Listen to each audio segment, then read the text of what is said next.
thank you everyone for joining us. I guess we can call this our inaugural technology roundtable. We've got a great group. My name again is David Eisen. I'm the managing editor of Hotel Management, which you see spread in front of you. And I thought what we first do is maybe go around and introduce each other. I'm sure obviously probably all we know each other, but thought maybe go around and just give your name, who you're with, and maybe talk about kind of in 2013 what your biggest technology push is without giving too much away, but just kind of what you're concentrating on right now. So Josh, you want to lead us off? Sure. I'm Josh Weiss, VP of Brand and Guest Technology at Hilton Worldwide. I actually reside in our brand organization supporting our 9 full-service luxury and focus service brands based here in McLean.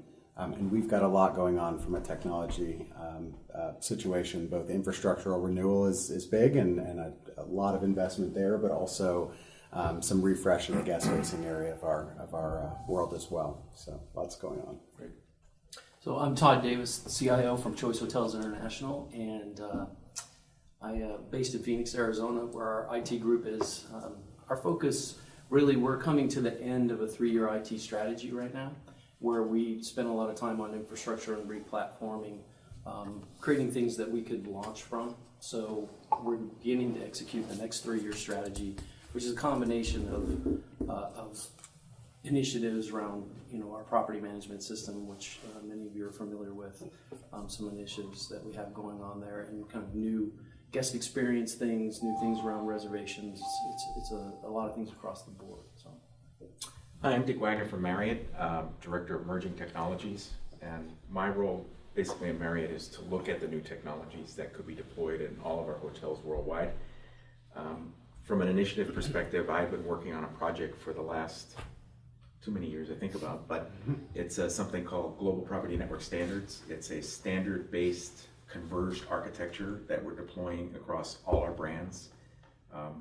Effective the 1st of July, all properties will have to be compliant with the GPNS standards and have a certified GPNS provider, which we push through the lab to make sure that they're compliant with our standards. And we're in the process of working on the 2014 version of these standards. Jeff Linden, Red Roof Inn. Similar to Todd, we've kind of come in to the end of a revamp of our whole CRS PMS, and then for 2013 is really kind of a focus back. We're playing catch up a little bit in terms of our wireless infrastructure in the hotel. So we're revamping everything, new access points, bandwidth, trying to resolve that kind of got deferred, when we had kind of the downturn in hotels, but that should be our effort this year to get all that cleaned up. Okay, Vivek Shaiva, CIO, La Quinta Inns and Suites. We've been also through a revamp over the last 4 or 5 years, but now we're kind of at the end of that cycle and looking forward primarily in a lot of focus in the digital marketing space, customer facing initiatives, mobility. We're doing some new projects in that space. Welcome. Yeah. Doug Rice, I'm the CEO of Hotel Technology Next Generation. We support most of the major brands and the rest of the community on a number of different kind of infrastructure layer projects and capabilities. And I think the 3 focuses that we have based on kind of the derived demand from the hotel community this year are probably mobility with a whole bunch of different aspects of authentication and location and other things that everybody is looking for.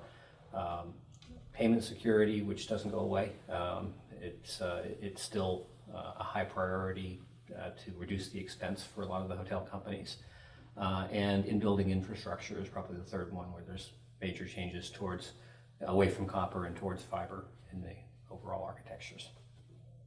Welcome to you all. Christopher Thomas Moore is currently stuck in traffic, so hopefully he gets here soon enough and joins us. But I thought for these roundtables, I sent all of you questions, and hopefully you're able to take a glance at them, and I hope they worked out all well. So I'll ask those questions, but really we want to make it a kind of a free-flowing forum because you guys are the experts. So feel free to ask yourselves questions and kind of bounce stuff off each other. I think it makes for a really spirited conversation. So I'll jump in with my first question for the roundtable would be, there are many different ways to look at leveraging technology in the hotel space, improving the guest experience, enhancing operational efficiency, creating new marketing opportunities. How do you go about balancing and integrating these different needs within your organization? And anyone can jump right in and go from there to lead us off. I'll start. So one of the things at Choice, a really good open relationship actually with the business side, and we have developed a pretty solid governance program and a business transformation office, and those two things are separate kind of organizations that, from a governance process, anything we filter through the organization really needs to show some kind of return, whether it's to the franchisee or to Choice, right? Which is very clear. Business cases are developed. We kind of use the phrase around Shark Tank. It's kind of like a Shark Tank to a certain extent. You go into a room, present your case, and everybody decides which way it's going to go and who backs it up. It then goes through, so it might go through a business transformation where the office there, where we look at ways of improving both our franchisee operations, whether it's hotel operations or Choice operations, which may, again, help Choice or the franchisee. So getting things into the queue is very clear, and there's consensus and agreement, across the board. We do have spirited debates. We kind of foster that, culture in the organization. We've gotten much better at it.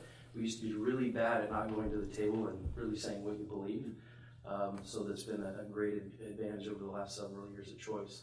And then within the IT world, really there's a balance kind of on the way we fund things and the way we do things internally for our franchisees or for Choice. They're kind of two separate buckets on how we address things. So we also gain our franchisee feedback. Many of us work with franchisee councils and things like that.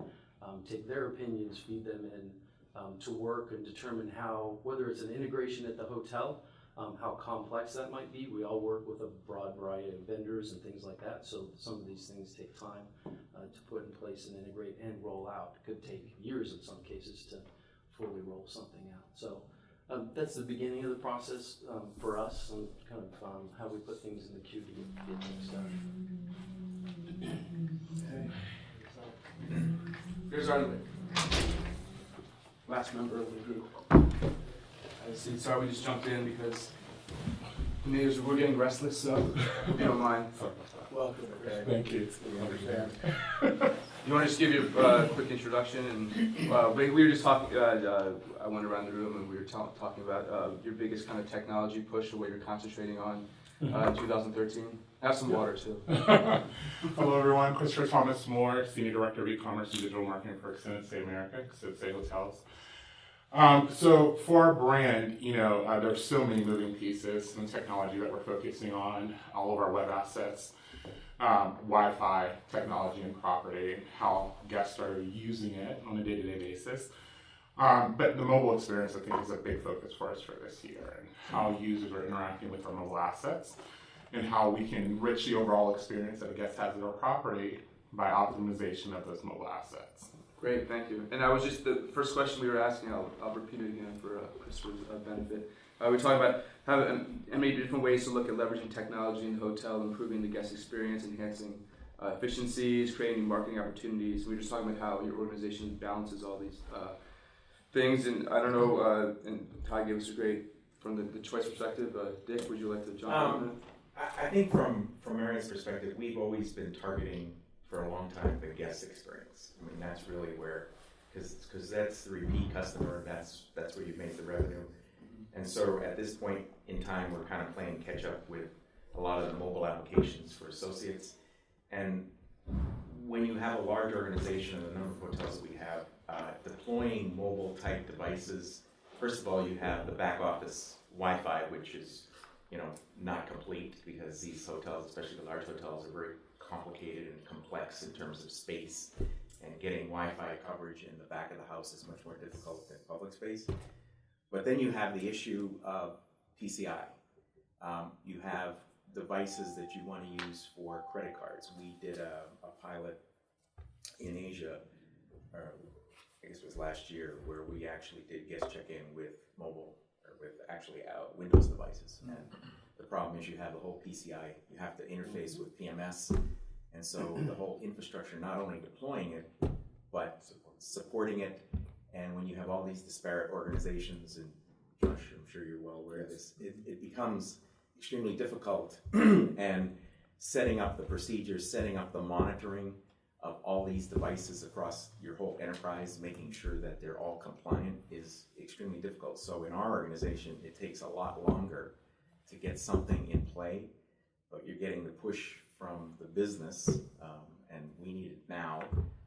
And they're realizing that there's a lot of applications that could improve guest satisfaction, could improve organizational efficiencies if they had the back-end infrastructure in place. And that's one of the challenges that we are facing within Marriott. I'll echo that. I mean, our investment cycle as an industry is incredibly long, and the fact that we are also largely franchised means that we have this jury of stakeholders that evaluate everything that we do with a very, very, very high bar. So I think the way we balance internally, fortunately our operations leadership team that runs the assets that we own and manage, and our brand leaders are all very close. That's why they're all in the positions they're in. And so there's a tremendous degree of internal debate and discussion with an eye to when we get this in front of owners, when we get this in front of our own operations team, we really want to make sure we are looking at it from their point of view. And when we're asking them to make an investment or persuading them to make an investment, that it's really incredibly well thought out. So I think there's a natural process that balances operational imperatives, guest imperatives, and really is focused on we need to make the right combination of investments with other people's money. That to me is the hardest piece right there, because at least from what we're seeing, the stuff is turning over quicker and quicker. So you want to think about it, you want to test it, you want to get it out there, but then by the time you do that, you know, what they thought was a 5-year investment is a 2-year investment, and you know, how do you deal with that kind of thing? So you know, at least from our, we tend to try things. We're a little bit flatter. We're a smaller organization, very flat from an organizational perspective. So a lot of our stuff is done like in this kind of format, you know, with just our 4 or 5 people that make those decisions. And, you know, reaching across the table and like, let's just try it, you know, because what do we have to lose? And at least if we get some information, we can make some better, you know, decisions. Because you're smaller, you're able to be more nimble and kind of get it out there quicker than me. That's what we tell ourselves. Naturally.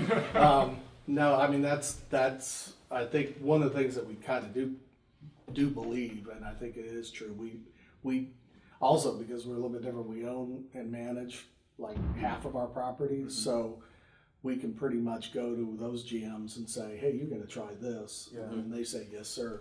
Yes, ma'am. And they try it. And that, I think that benefits sometimes on the other side. But we may have 3 or 4 different pilot programs, from marketing programs to technology. I think I was mentioned before with the Surface Pros, you know, trying those out in several properties just to see how the stuff flies, whether it works or not. Yeah, the other comment I make too is just along with the thing that Hilton has, you know, if you have different products from a low-end select service hotel to a resort, it becomes more difficult and timely to roll out consistent architectures, because what applies to, you know, a resort, which has money, as compared to a low-end hotel, which has money but not as much, you know, they're more reluctant to say, I want to spend or make that investment. And to the point that Josh made, you know, dealing with the franchise, you know, every franchise said this is more important to me than that. And yet you're trying to get the buy-in, and I think you had mentioned, you know, having that dialogue with your franchise and trying to explain the direction you want to go as a company and why it benefits you as well as, you know, them. This isn't go ahead.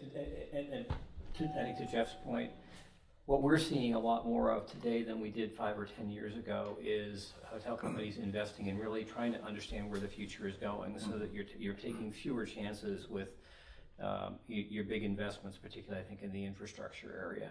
Dick, you've been involved in a lot of that stuff. I know with a number of other hotel companies kind of sharing information on some of those things, and that's something that just didn't nobody thought about that 10 years ago. Everything was done for 10 years. Right. Yeah.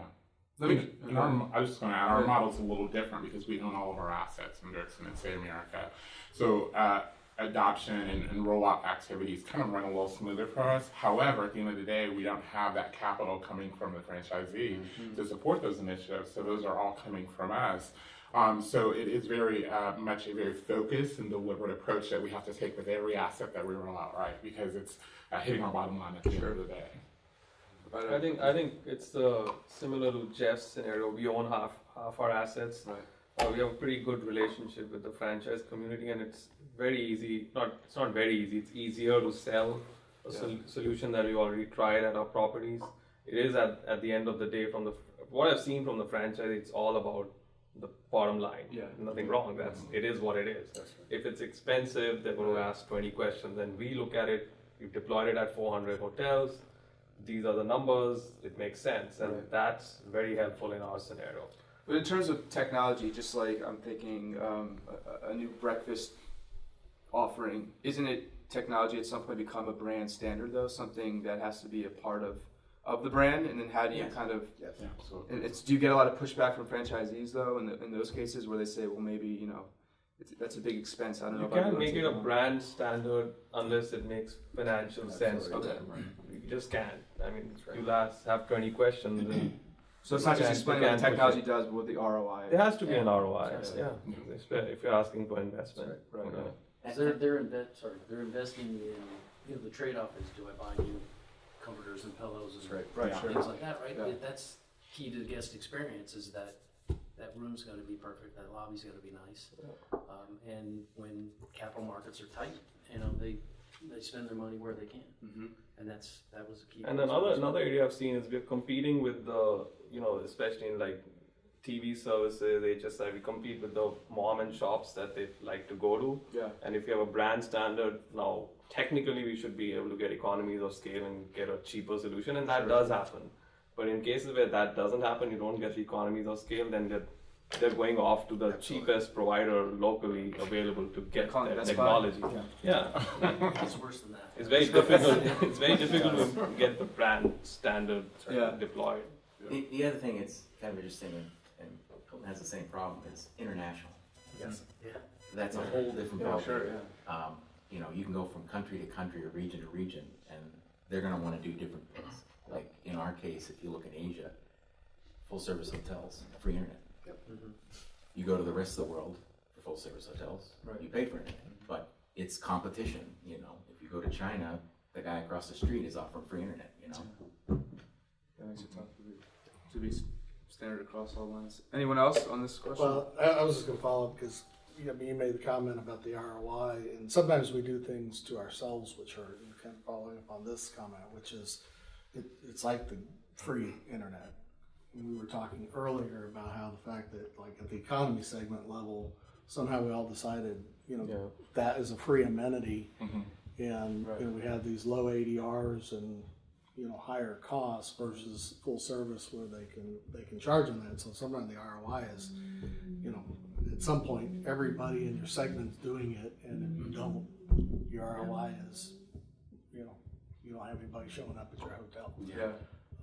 So We found free Wi-Fi, in-room Wi-Fi, was an important driver and consideration specifically for our consumer set. And offering that free in all properties as of the beginning of last year really was a huge undertaking from us, right? Just from the infrastructure to build it, making sure that we have the bandwidth to support the increase of volume. But we found that specifically in our segment, it was one of the most important decision makers for a consumer. They did not want to go to the lobby or a common space to access Wi-Fi. They wanted it in room so that they could work and do the things that they needed to do day in, day out. But it has had a positive impact on ADR, right? And so we've seen huge lift as a result. If people have it at home, and I think it becomes an expectation. Yeah, totally. It's so funny to me just being that you still internet Wi-Fi is free at the economy level, but then when you keep moving up, you got to pay for it. And the nicer the hotel, the more expensive it is. But that's for another